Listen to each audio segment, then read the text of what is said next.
And I think 1 year ago, I left a comment on one of these motivational YouTube videos about how to get your life in order, how to quit your 9 to 5 job, because at that point of time, that was something I was really obsessed about doing because I didn't like my 9 to 5 lifestyle. So I left a reply saying, I'm doing it. I told my boss I'm gonna quit in 1 month, and then so I'll keep updating you guys on what happened. And then I did go back to keep updating my progress. And as of now, it has 1.1k likes on that comment alone, which is insane, And over the past, I quit my job in April last year, so it's been 1 year now. And over the year, I keep getting pings about it and people liking the comment, people asking me how I've been doing and stuff like that. So a couple of hours ago, I got a question as a reply to my original comment, asking me a very interesting question about what to do. So this guy says, "Hey, your story is so amazing and inspiring. I'm a 17-year-old student and will graduate from high school, the German version, in a few months, and I'm very unsure about what I should do after school. I thought about working on my music career for 1 year and then going to university to have some degree and something to fall back on. I'm also a piano player and thought about making an online piano course. Would love to hear what you think about it and how high were your living expenses during the time after you stopped working your old job." This is one thing that I thought a lot about because my journey from being an animator, a budding animator, to being a comic artist now that is also focused on making money and running a business, it has been a long one, and a lot of mindset changes have happened to me along the way. The short answer is, if you are privileged enough, chase your dreams. If not, sell out first, or at least don't turn away or be disgusted by the idea of selling out. So let's talk about it, right? So before we even start, I have to put a disclaimer, and this discussion is not advice, because I can't just give you a straightforward answer, because there are some things that I don't know about you that will affect your success in chasing your passion. And there's 3 things here that we need to disclaim. And these 3 things are something that you have to judge for yourself to kind of assess the situation and see if you want to chase passion or chase money first, then chase passion later. So the first thing is talent. I don't know how talented you are, how good you are at what you're about to do. Granted, talent, when it comes to some things, does come with more practice. So some forms of craft or art or passion or mastery, you just get better the more you do it. It's a very technical thing to it, and a lot of things have technical aspects, and then there's also soft skill aspects. And then I also believe there is natural talent to a lot of things, Granted, I never think I'm the best naturally gifted artist and drawer. In fact, I don't think that even now, even though I do it professionally, there are so many people that were so much better than me. But with the fact that I just kept doing it, and I kept doing it, and I kept practicing, I also can hold my own when it comes to these things. So I don't know how talented you are, and if you're not talented, like, some things really do depend on natural talent. So if you're not talented, even if you follow these steps and you're practical about it, it might not lead to success for you. The second thing that I don't know about you is your resources in life, or how privileged you are. Do you have rich parents? Are your rich parents, if you have them, willing to support you, to let you chase your dreams and not earn money for a while? Or did you strike lottery? Do you just have a lot of money? Or is your passion something that you can do that will earn you money anyway? Or is your passion something that you can do for very cheap after work? So all these things matter, the nature of your passion as well, actually. Like whether you can do it after work, after your 9 to 5, or whether you just be so burnt out, or whether it's something that requires so much inertia that you need to do it in a 9 to 5, or you can't do it at all. So these things also matter. I think it also matters the industry you are in, where your industry is at, and also when you are at the point of time, because timing and place matters. I will talk more about this later when I talk about my story, for example, because the short answer to that is that being in Singapore, it is very expensive. And if you wanted to be an animator, animation is labor intensive. And animators, as a result, when you're starting out at a junior level, you don't get paid a lot, because especially in my region, which is Southeast Asia, there are a lot of neighboring countries that have great supplies of animators. And because we are close enough to each other, and because remote working is such a good option now with fast internet speeds, it becomes very competitive, and it is just very difficult for animators in Singapore to compare and compete on the same price point as some of the neighboring countries which have lower cost of living. So the same animator here might cost 3 times more the same animator in Philippines or India or China, or Malaysia, just because the cost of living is so high here. So there are a lot of caveats to this, and you have to be aware of the macro sense of what your industry is, what the music scene is like in Germany, for example. What is the piano playing scene like? Whether you can earn money, is this a likely thing? Whether you can earn a lot of money, whether it's enough money for you. All these things you have to consider as well. So having said all that, I'm going to talk about my story and how I went from dreams to selling out, then back to sort of fulfilling my passion. Okay, so a little bit about my story. When I was 14 years old, I saw this film called Princess Mononoke. And that shit changed my life. Like, I was obsessed with that film. It's a film by this legendary Japanese anime studio called Ghibli Studio, whatever. And it's just the scale of the storytelling, especially that climactic scene at the end where so many forces were fighting over this one thing. It's an amazing film. Please go watch it if you haven't seen it. And the art was just amazing. And I was blown away by it, at 14 years old. And I decided this is what I wanted to do. Like, this is me. This is my thing now. I'm doing this for the rest of my life. And I just became super obsessed with becoming an animator. So I would go back, I'd download programs illegally, like Flash, and then I would, draw with a mouse, and I would make things move around. I was just doing all these kind of little things. And that dream was reinforced even further when I was 18 years old, and I saw this film called Akira. And Akira is a much more mature film. It's very violent, very gory. And but the level of artistry of animation in that film is stunning. Like, it just blew my mind even more, and it cemented even more in my head that I wanted to do this. Now, at the point of time when I was 18, 19, 20 years old, right, I actually wasn't doing animation. I had decided after my secondary school, which is kind of like high school, to study mass communication instead. So mass communication was something I was sort of interested in, but not really passionate about. I really dreamt about being an animator, but I didn't have the guts to do it.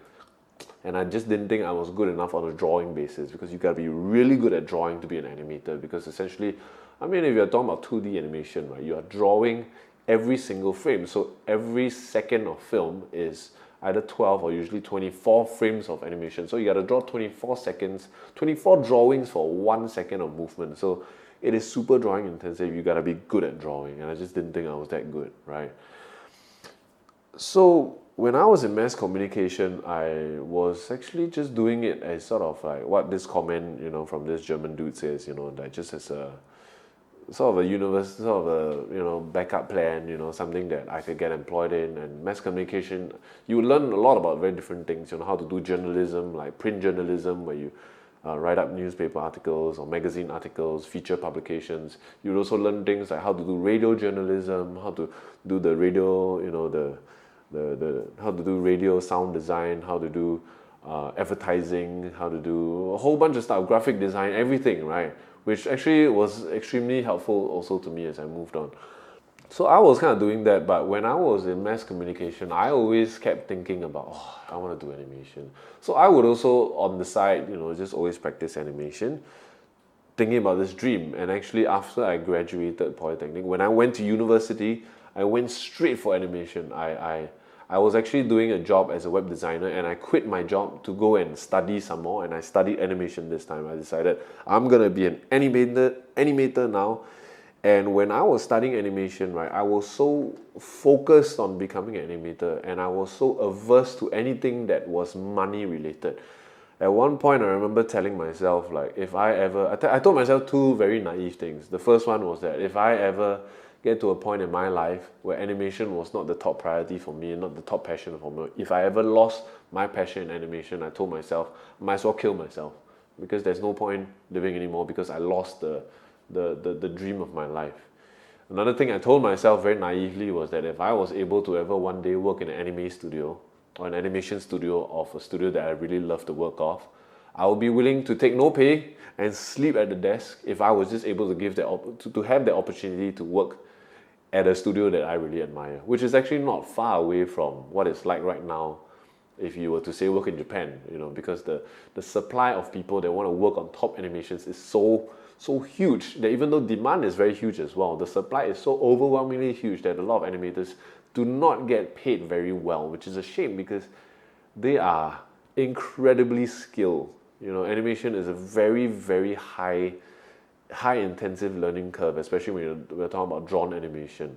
So it's a real shame, and it's actually one of the reasons why I ended up not going into animation. So back to university, right? When I was doing my university thing in animation, right, I was just so laser focused on becoming an animator that I didn't really pay attention to the industry. And I mean, actually, I think most of us didn't at that point of time, because you are paying your school fees and you are just in this coral reef, this little circle of doing animation and art and all that you don't think about what the industry is like. You don't want to think about it. It's not fun. You just want to be the best and then be hired by the top studio and then off you go.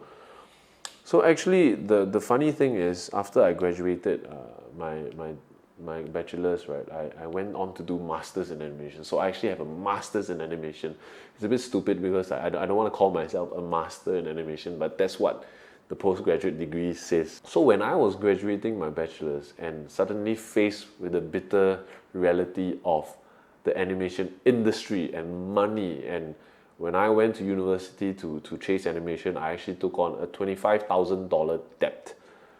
And this one weighed heavily on me the day I graduated, because I looked at my bank account and I realized that my net worth was minus $25,000. It hit me so hard that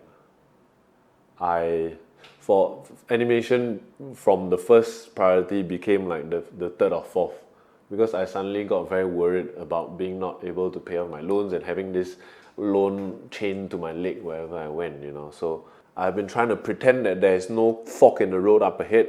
But when I graduated with that $25,000 debt, I realized that I'm at this fork and I had to choose now. Do I want to chase my passion, or do I want to chase money? And I chose money. I did my bachelor's degree in animation. I did my master's degree in animation. I have never once been a professional animator as my full-time job. I've done some freelance gigs, but I've never ever done it professionally. So in my sort of worry, this $25,000 just came in and like a wrecking ball and just wrecked everything. And I felt quite down about it, because I was actually hanging out with a bunch of my friends who later on went on to form this amazing studio. And I was doing like some sort of little projects here and there, and I just realized that I couldn't do it because I just had to focus on my 9 to 5, and then the commute was very tiring. And when I went back home after 9 to 5, I still have to go and do my little animation side projects, and I just couldn't do it. It's just too difficult, and I had to tell my friends that, look, I can't do this. And they later on actually went on to form their own animation studio, which in my opinion is one of the best in Singapore right now. And I was so regretful and I was so depressed about leaving that little group of friends, because I love them. They're so talented, and I just couldn't do it because I just had to focus on my 9 to 5 job, because I really needed to pay off this loan. And I felt like I was selling out. I was always so worried about this idea that I'm betraying my passion. I'm essentially cheating on my love for animation. And for a while, I actually didn't want to look at animation. Like I used to be such a nerd about animation. I knew all the indie films. I knew all the directors. You just show me a few seconds from a film and I can tell you where it's from, what part of the world, who directed it even. And I just completely lost my passion for it. Actually, I just couldn't. When I see new people coming out with festival-winning films, it just completely turned me off, and I just clicked it off. I just didn't want to watch it. I unsubscribed from all the feeds I was following in animation. A lot of the career decisions that I made later were always made in terms of chasing money, because but the focus for me was just to work off this $25,000 debt. And eventually I got to a point where I would keep upgrading myself and providing solutions for the company in a way that would make me more valuable, so I can always get a pay raise.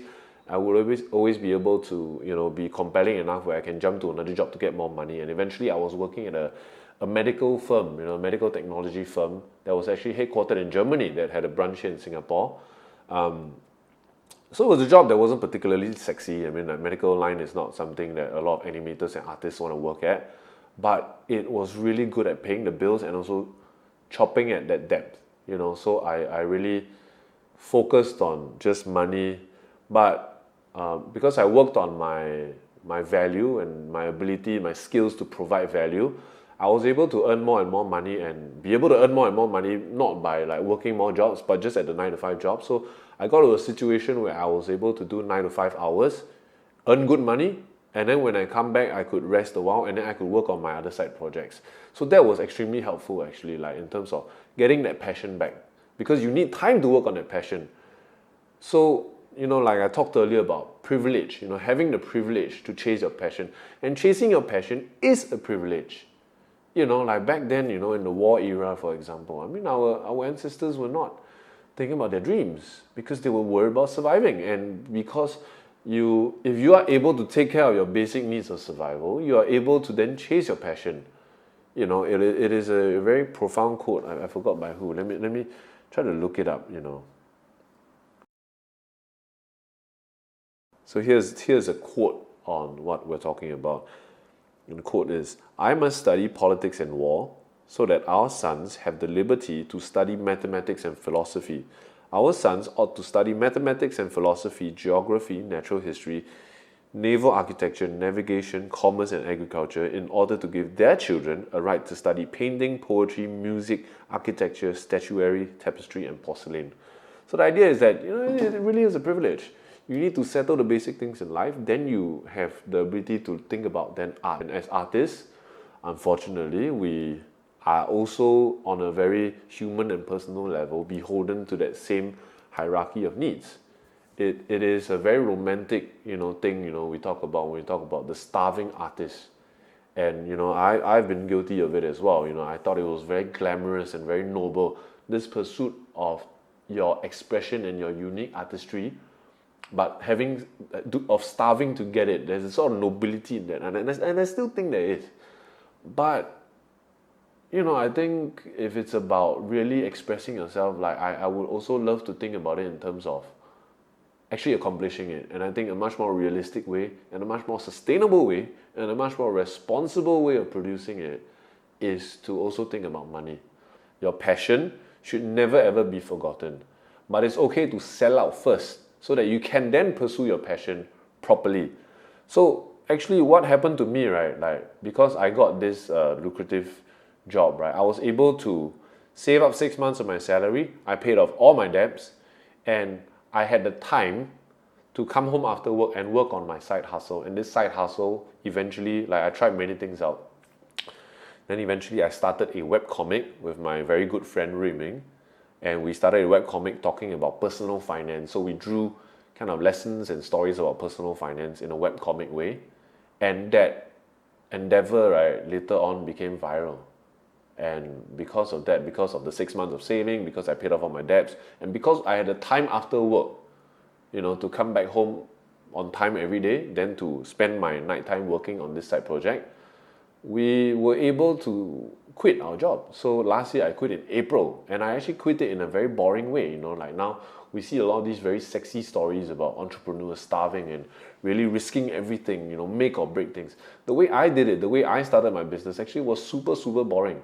I saved up the money, I paid off all my debts, and I made sure that the business was able to earn money first, then I would quit and do that business. So instead of starving to kind of jump into the business, what I did was, instead, I had a 9 to 6 job that was very stable. I would come home after work, and then I work on my side hustle. So it's a much more scaredy cat way of doing business. It's not very sexy, but I think it's the most sustainable and responsible way to do it, so that you don't take such a massive risk that your loved ones have to come and bail you out, or you just become such a downer because you're struggling so hard that your friends think you are miserable all the time. Your friends don't want to hang out with you. Your loved ones, you have no time at all to spend with them. You're not able to communicate clearly with them, give them proper expectations about how the business is going, and your relationship breaks down. I think do it your way, So if you ask for my advice, right, 17-year-old student, you play piano, I already think actually you have a very, very good perspective because you're thinking about money already, You are saying that you're a piano player, you would like to pursue a career in music if possible. But music is hard, right? It's not even like animation. Animation, you can make it as a lowly paid person because there's always jobs. But for music, the supply is huge and the demand is very, very little. There are so few artists that make it. So it's going to be a very high risk, high reward play. And that is for you to decide whether you want to do that and how you want to do it. The way I would do it is to do it the boring way, to have some backup options and to do it as a side hustle and to communicate clearly with the people who are important to you that this is the way I'm going to do things. Please try to understand. And always think about money, like not as a primary thing, as a secondary thing, but to never ever forget that money is important. Because put it this way, right? If you genuinely feel like your art is important and that it's important for you to express yourself, right? And that the world benefits from you expressing yourself through whatever art or passion you are chasing, right? You want to chase it in a way that you can keep doing it. And to keep doing it means that you need to be able to pay the bills and keep the food on the table. So it is your responsibility as somebody chasing passion to also chase it in a way that allows you to chase it and sustain that chase and to do it long term if you genuinely believe that the world will be better because of your pursuit of art. And the ironic thing, right, is actually for me to sell out for a while, it allowed me to then get back to doing my passion, which is actually visual storytelling. So I'm not doing animation, but I'm drawing comics. And so it's actually very close because so instead of recording voices, I draw speech bubbles. Instead of requiring a whole team to make it move, I draw multiple panels myself. So in a weird way, I never became an animator, but I'm still doing the essence of what was awesome for me as an animator, which is drawings that tell good stories. So coming back to the comment that inspired this whole video in the first place, right? You're 17 years old and just graduating high school and you're already thinking about money. I only wish I was so balanced about things and so open to thinking about money when I was 17, 18 years old, Instead of spending like 8 to 10 years being this strong-headed artist, declaring my passion about animation and then like bemoaning and blaming the whole world and the system for me not being able to be an artist and survive. It took me so long to understand that, I don't have the privilege to do it. I need to pay off my debt first, and that's okay. I'm not betraying my passion, like as long as I have it in the back of my mind, even as a secondary goal, like to take care of needs first. There's nothing wrong with that. There's nothing wrong with that. If I was in your position and if I was not privileged to have rich parents, I would do that university to have a degree to fall back on. It could even be a degree in something that is related to music. Maybe it's in music production. So if your dream is to be a professional piano player or be part of a rock and roll band or something like that, or keyboard player, for experimental artistic, group that does like non-commercial music, whatever it is, you could still do music as in sound design for video games, for TV, for films, or you could do scoring, or musical composition for advertising and things like that. You could still do it on a commercial level, and I don't know, so you have to assess how practical that is in an industrial sense. You can still do that for a university degree to have something to fall back on. That's still kind of related and would help your passion in music. And your thing about being a piano player and making an online piano course, I think that is brilliant. It just comes down to marketing, because I would imagine it's a bit like I'm trying to learn the guitar now, and there's just so many courses online, so many YouTube videos that teach me. You got to figure out what your unique selling point is, what you uniquely have to offer, and also how you market it. Are you going to, for example, start a YouTube channel where you give us some tips for free, or to come at it from a different angle that makes it super easy for beginners to understand, because you come up with some system that makes it easy for beginners to understand. I think it will help you a lot if there was something unique and there was a marketing sort of angle to it that you could capitalize. Like one of my favorite YouTube channels is this guy called Alex Mukala. Alex Mukala is amazing. So I think he's a professional music dude. I don't know what the term is. And he plays bass. So he has this super B2C, super front-end marketing thing where he would take popular musical compositions in games and anime. He'll break it down, he'll say why it's awesome, and then he'll do a little bass, jam on it. And then also I think on the back end he has a sort of a, like if you are interested in music composition and designing music and stuff like that, I have a course, and then he has a course. He has another channel that just does like a course for beginners, and then I think he also sells something that you have to pay for. Like if you like the preview or episode 1 introduction beginning to my approach to musical composition, you can then pay for the full course. It's amazing. I watch his. I'm not even interested in becoming a professional music composer or whatever, and I watch his music composition beginner videos as well. It's just fun to watch, and I always learn something new, even though I have no. So it's great, the way he markets this. So maybe this is something you could think about doing. I really think there's a market for it. You just gotta be very smart about it. But I mean, at the end of the day, like I think it's great that you're so balanced. You're really thinking about balancing passion with money. So you're well on your way. I wouldn't worry about it. And you have another question asking, how high were my living expenses during the time after I stopped working my old job? So at my old job when I quit, I was earning a bit, slightly more than $6,000 a month, 6,000 Singapore dollars. So you can convert that to your local currency if you're not from Singapore. And the thing was, I was already budgeting when I was doing my 9 to 5 job. So when I quit my job to do the work salaryman as a webcomic full time, right? We gave ourselves a $4,000 salary each, and we still draw that salary. It is just, obviously we usually make more for the month than that, but we put it back into the business. So because the money coming in is not extraordinarily a lot, we are not inflating our lifestyles. It's not like I'm going out buying, 3, 4, 5 bikes. I'm a bicycle guy, so it's not like I'm going out like buying all kind of stupid shit that I never bought before. So I'm just trying very hard to not inflate my lifestyle, even though technically my earnings have gone up, but because I'm drawing less salary, I just see less money. So when I look at my bank account, when it hits a certain threshold, I know I should stop spending, and I'm still budgeting my spending. So I keep a very close eye on what I spend, and I'm very careful about that. So for example, we recently started working in an office. We rented an office. So our approach to renting an office was extremely frugal. We really chose a place that has very few bells and whistles. It's too cold. There's a shop opposite us that is some fortune telling shop that has incense, so it smells bad half the day.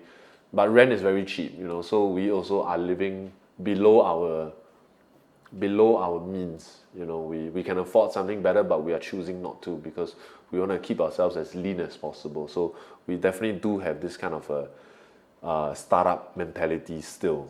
Yeah. So that's it. I think you're going to be fine. I love your approach to things already at 17 years old. You're so enterprising, thinking about how to make money, thinking about a backup plan. You're going to be fine. Just don't forget your passion, whatever you choose to do, right? Like that's what helped me a lot to stay alive, even though I found like life was, like I always found that the times that I was the saddest and most depressed was when I no longer had anything to chase. So even when I'm chasing money, the fact that I had no target, then I didn't believe that I could become an animator. Those were the darkest days of my adult life. So I think always have something to chase. Even if you're doing money and it doesn't feel like you're going to find yourself back to that because you're on this path, you never know. Like life meanders strangely, and in a strange way I've meandered my way back to telling stories visually. So you really never know. Yeah, so always have that target. That's my advice. Yeah, that's it. So thanks for watching the video. I'm sorry I've been so long-winded. I think my next video I'm going to talk about how I quit my job and started my own company with my good friend, how we started the Work Salaryman, my journey from being a 9 to 5 employee to being self-employed, and then now progressing into becoming an employer where I'm hiring people full-time. So let me know if you have any questions pertaining to that or this video or whatever. Just put it in the comments. Thanks so much for staying through this. See you guys in the next video. Until then, remember to breathe through your nose.